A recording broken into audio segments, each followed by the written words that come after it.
So this channel is whatever I want it to be. If you go back to the first video, it probably looks very similar to this, me wearing a hoodie with the hood up. And in that video, I am talking about LeBron James, his choice to go to the Knicks or the Heat. He had a couple other choices he was thinking about, or staying with Cleveland at the time. He ended up going with the Heat, which was obviously a good decision since he got 2 championships. But in that video, I was talking about why he shouldn't go to New York, and then I came in with a detailed explanation of why. So here's the thing: is if I had a dream job, my dream job would be to be uh, uh, some type of manager of a team, a general manager of a sports team, even down to women's basketball. I think that I would even do a good job with creating an amazing roster that either generated, probably do both since they're winning, but like it's really, even if you're winning in the WNBA, it's hard to generate revenue before Caitlyn. Now Caitlyn is in there, so it's easier to generate revenue, obviously. there's more eyes on the sport, and I think that people should embrace Angel too, and she should embrace the dark side while Caitlyn just does her thing. You know what I mean? Like good versus bad. You have to have that plurality. Anyway, this video is going to be about the Detroit Lions and the predicament that they're in right now. I don't pay attention to sports right now. I haven't watched a single football game. College football was my favorite. What I do with my time is I play college football video game. I've been playing it excessively. I've been playing a lot. I've been restarting dynasties, and it's not what I want it to be. But considering I haven't had it for 10 years, I appreciate playing it. It might not be exactly perfect. It might not be like the greatest, but like I haven't played Madden this year and I don't plan on it, but like I think that it's probably better than Madden. And then you can see the potential the next couple of years of it uh, gaining steam when it comes to being one of the greatest football games, or greatest games out here anyway, sports games. Because they're pretty much stagnant at this point. Like, I like MLB The Show. It's a good game, but it just, they don't have. I like the Stadium Creator. Okay, like that's cool, but like you need to do the right. Like you have like one of the greatest record books in history, and you can't even. And the WNBA has a better record book. College football, like its record book is very small too. The NBA, it's a huge record book. The NFL has at least a top 10. And that's what you should have, is like at least a top 10, at least a top 5. I think that hockey, last time I played hockey was kind of like top 5. But like you have to have a good record book. And that's the thing, is like, it's cool to like see like history and have your guy walk through the stadium and walk past the trophies, or you know what I mean, like go anywhere you want on the stadium. And we don't have that accessibility at this point, but build it up, build the stadium up, so like, oh, I'm playing it, so it's not like I'm playing the same year over and over. And you can customize, like, okay, this guy retired, I need to retire his jersey because he was really a prominent figure in this organization. So anyway, like I have a big interest in general manager of a sports team, and I get really, really, really involved. And fantasy football, I haven't even played fantasy football for like 6 years. I don't even know if people still play that, but like I used to be obsessed with fantasy football. But I like the video game. Um, Fantasy football makes you like want to watch the games more. College football was just my favorite. It felt pure. What they've done in college football is absolutely ludicrous at this point. They don't know what they're doing. They want to inject money, but then like they don't know how, and they're acting like stupid. Like you got one conference that has two teams in it. That's so stupid to me because the Pac-10 decided to go ahead and like disband. It doesn't make any sense. Like, okay, so like those teams left, then what about the teams like at the MAC, the Mountain West? It's kind of like the weak version. Like, okay, here in Michigan we have the Big Ten. Well, the knockoff version with like the teams that aren't like any good. They play in the MAC conference, the Mid American Conference. So like, why did any of those teams decide to go to the big? It's a big conference. Why didn't they go there? Like, there's a couple of teams that could have went to more of a like that are in that area that might not have been like the greatest teams, but like why you're not gonna at least have 12 teams? Like you could have replaced those teams. What is it severe incompetence over there? Whoever's running the pack, like, okay, if you guys want a competent person, and I don't have any experience, but like I will I will surround myself with like the best people to help me mature and grow and become the best manager I possibly can. And I'll turn around the Pac-12. I'll turn it around. I'll turn it into a power conference that'll compete with the Big 12. Because at this point, there's just four conferences, obviously. And the playoff system is kind of stupid how they have it set up. They're trying to like looks like a March Madness type of. I just think like you go from 4 teams to 12. Why? You don't need to. You could just go with 8 teams. 8 teams are fine, and like you have conferences like the Big Ten who has 18 teams. Like there's no point. Why? Why do you have 18 teams? Like, what's the point of that? That's just kind of so weird. And I see it looks like that's what they're gonna go to. Okay, so like they should probably have, if we're gonna have 16 teams per conference, you probably you can cut the playoffs down. Okay, you can cut it down. You don't need six. You don't need all these. You don't need a. Okay, you don't need conference championship games and a first round playoff game. You don't need that. You don't need that. You just if a team like out of the Mid American Conference goes undefeated, yeah, you put them in the playoff, man. Go ahead, you're in the playoff. You're undefeated. Good luck. Okay, you're in the top 8. Whatever. You're the bottom seed. Good for you. Maybe you'll win the championship. That would be so crazy if you came and won the championship. Anyway,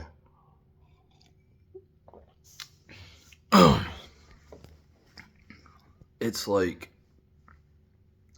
it's just weird how they like with the portals and like completely mismanaging everything in college football. It just doesn't make sense. It doesn't make sense at all.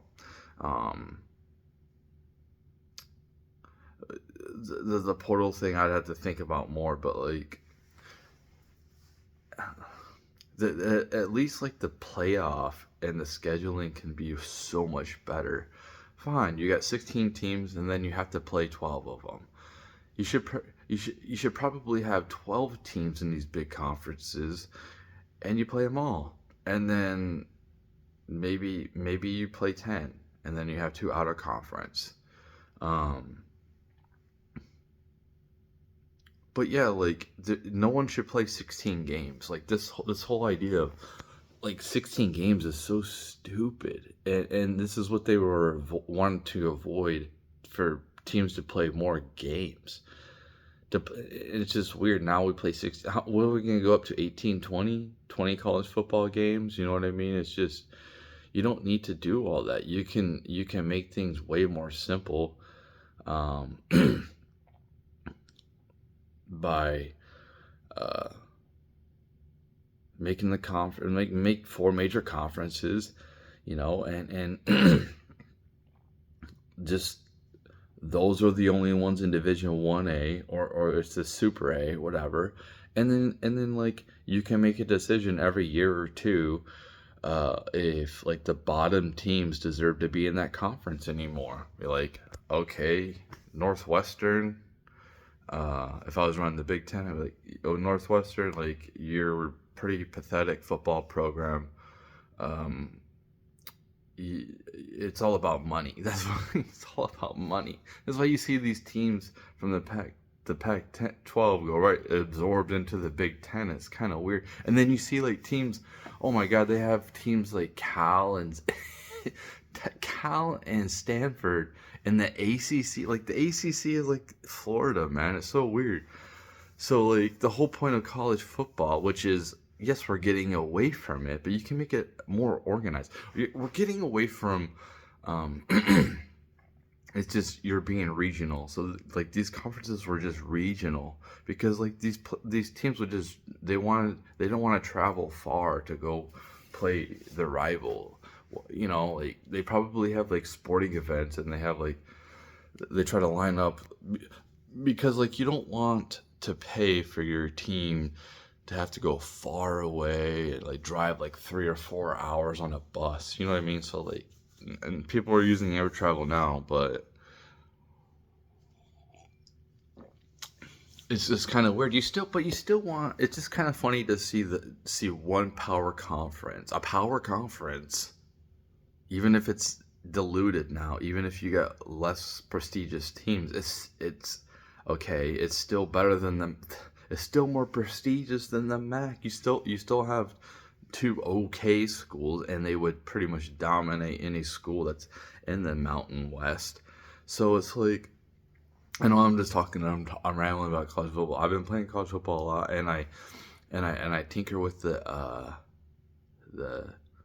conferences different ways, and the way I would like to do it is like when I play my team. I want every game to be a big game.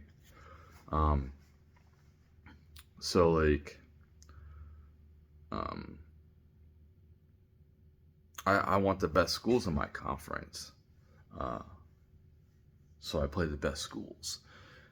But then what happens when I get to the playoff? Here's what happens is like, yeah, I had played all the best teams in the regular season, and then you get to the playoff and you're like, man, I'm playing a team that's like in the championship that's like, I don't know. So like I rate these teams based off of like their I think they're pretty spot on, the ratings that video games give players and teams, when it comes to overall or like their skills in the game, whatever. Anyway, so it's just like you're a team that's like a prestigious team, like a top team in the country. You're in the 90 overalls, and then you end up playing like a 84 or 83 overall team in the championship. Is just kind of like, So it's just like you kind of want to have a good mix of talent, through like four conferences, or you can have two huge conferences. But the way the way the playoff system works, you'd have to change that. You'd have to change the playoff system. It's just kind of weird how they have it set up, man. It's just so weird. It's just so like last minute. We'll just throw anything out. Like they just like blindfolded themselves. I don't know. Anyway, like, okay, the Detroit Lions. Oh man, the Detroit Lions are one of the worst teams that have ever existed in the NFL, alongside the Cleveland Browns, when it comes to ownership, when it comes to destroying talent, when it comes to wasting opportunities to either keep their talent, their supreme talent that has been with them their whole career, but they haven't built nothing around them.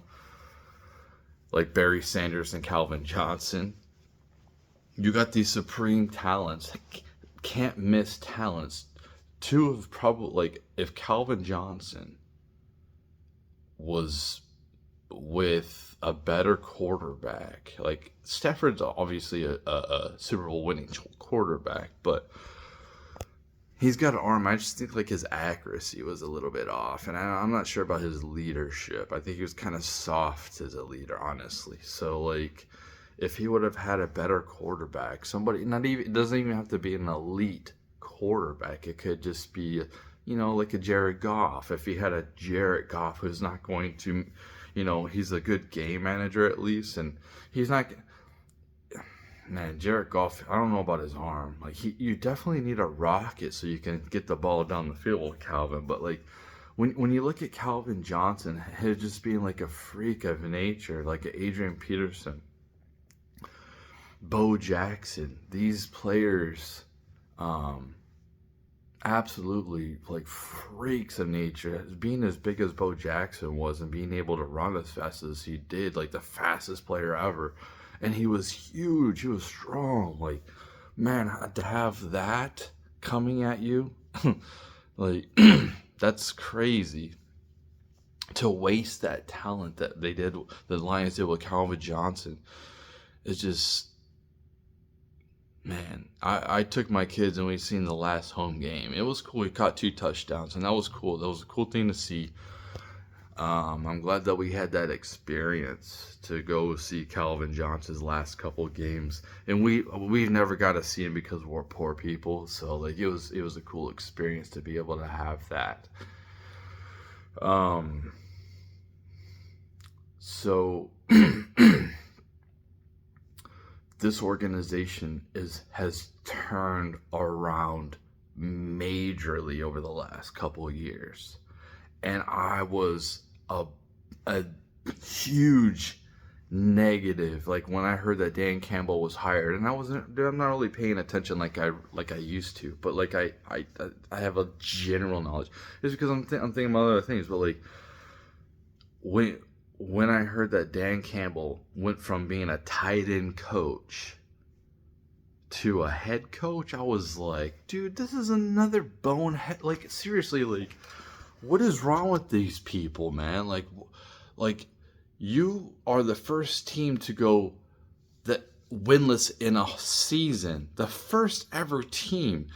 The first ever team to have to pick 4 wide receivers and with their first pick 4 years in a row in the first round. Like, when you do that, you're just seriously like complete incompetence. And then like the last time they did was when they picked Calvin. It's kind of like, yeah, you had to, man. How are you gonna pass up on Calvin?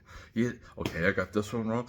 Like, dude, you could have had a lineman. You could have had like a defensive tackle. You could have had a stud line. Like, you could have had a stud there. Like, and then you could, and what they did with Joey Harrington, like him. Let me give you guys a little bit of advice. And I don't understand like why this is so like hard for people to understand. It's only common sense. If I was a general manager, I would either build around the superstar that has years left that can play in my city and lead my team to championships. So I'm going to bring in a coach that fits whatever system that he likes the best, whatever he'll flourish in, and it's going to be from the top. That's what I'm building around. Build around my superstar, and we're going to support him. We're going to put the best people that will fit his attributes the best for the team, whether it's basketball, whether it's soccer, hockey, baseball, whatever. Baseball's more of an individual sport, but like when you have a football team or a basketball team, when you're playing a team sport, you want to have like a couple of really good guys, and then you want to have good people that support them, and it just make things easy for them. You don't draft a superstar and then make him Like, if you have a Calvin, you don't draft somebody like that, a generational talent, a Bo Jackson. You draft them and you build around how are they going to be the best. We're going to make this person a Hall of Famer. How are we going to make this person a Hall of Famer? They're not going to want to leave this place. We're gonna win lots of championships. They're going to want to stay here.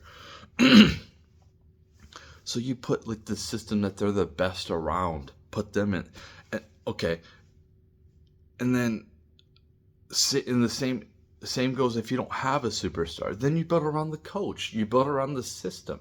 You build around the system, whether it's the coach or the superstar player. You have to pick. Sometimes it's a hard pick because it's like which one's gonna be here longer.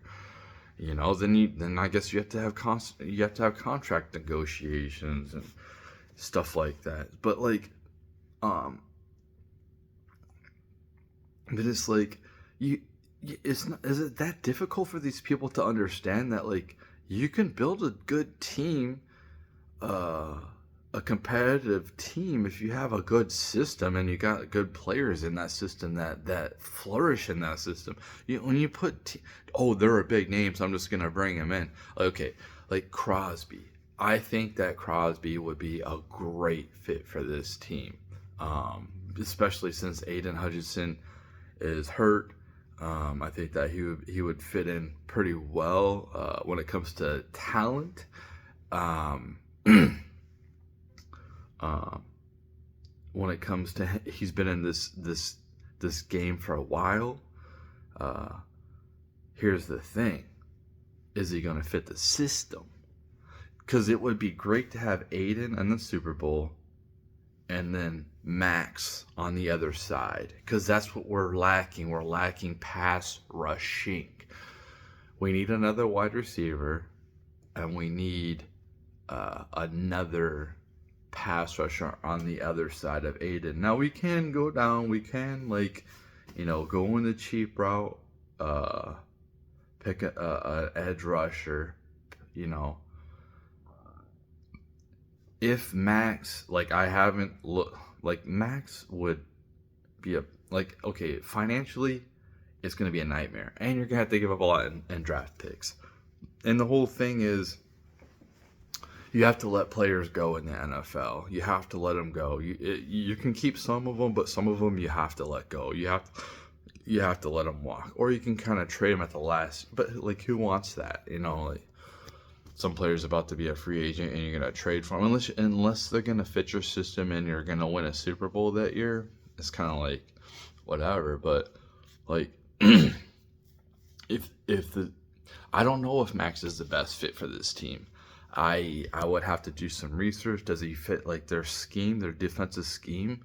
Would he just, come in here, seamlessly? Because, he does well in the Raiders scheme, but would he do good in our scheme?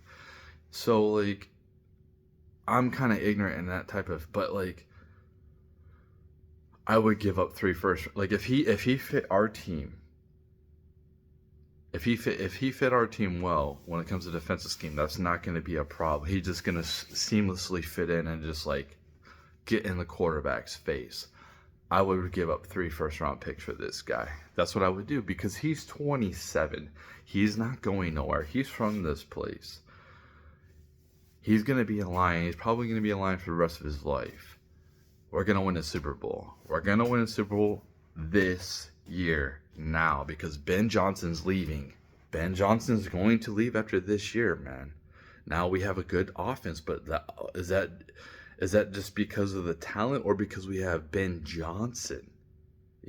So this is the time where you can I mortgage the future?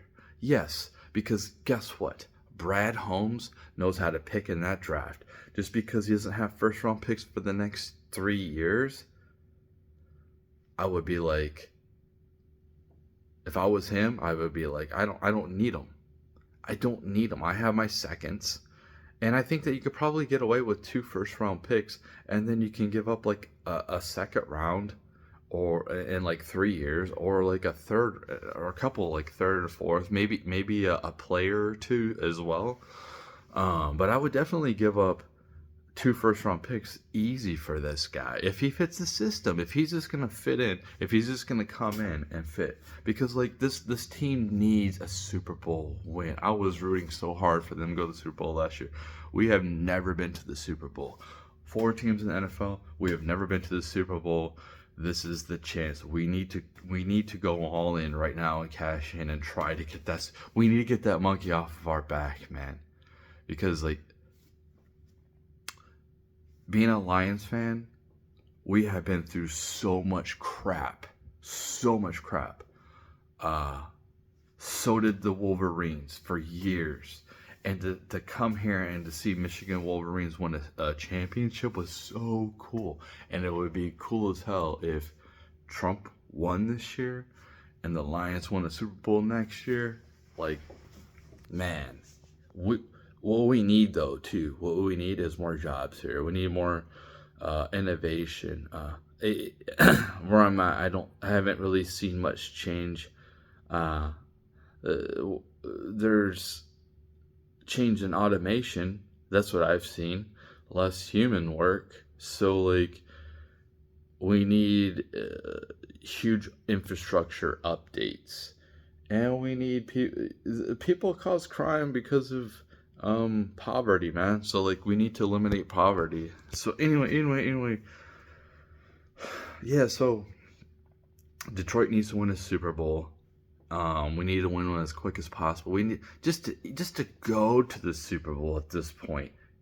Like, just to go to the NFC Championship was such a cool experience last year. I was hoping that it would have been cool for them to win the Super Bowl last year, but as long as they get one, you know, to finally get this, it feels like a curse. You know, like when the Red Sox went 86 years without a championship, when the Chicago Cubs went like 1,000 years without a championship.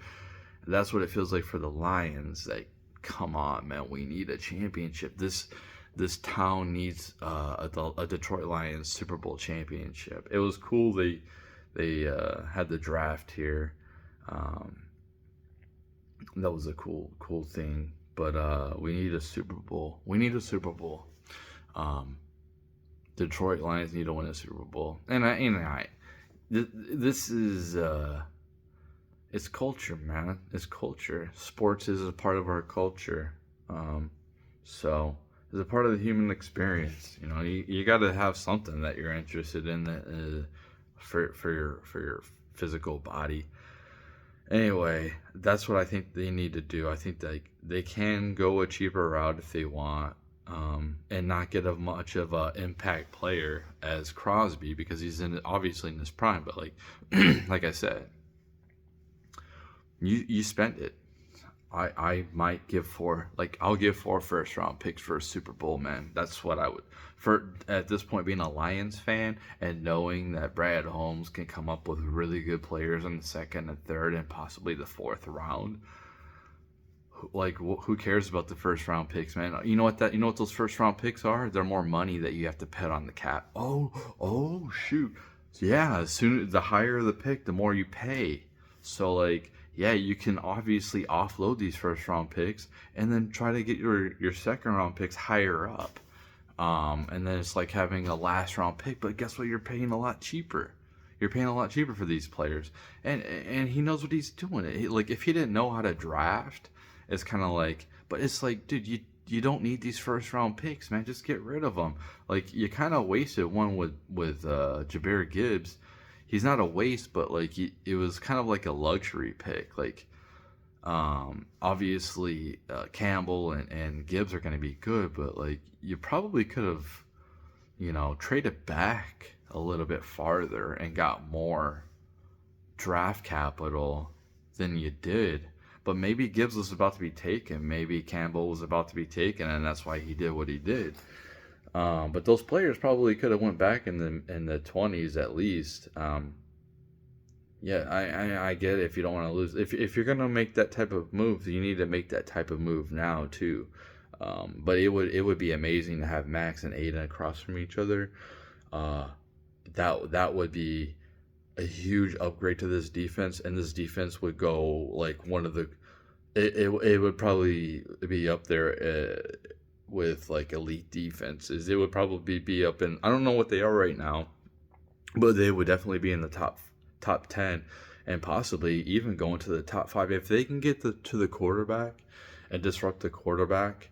Um, you know, knocking them off their game. That's huge. Like that defensive line is huge. Being able to stop the run and put pressure on the quarterback is huge. It's just like the game is in the trenches.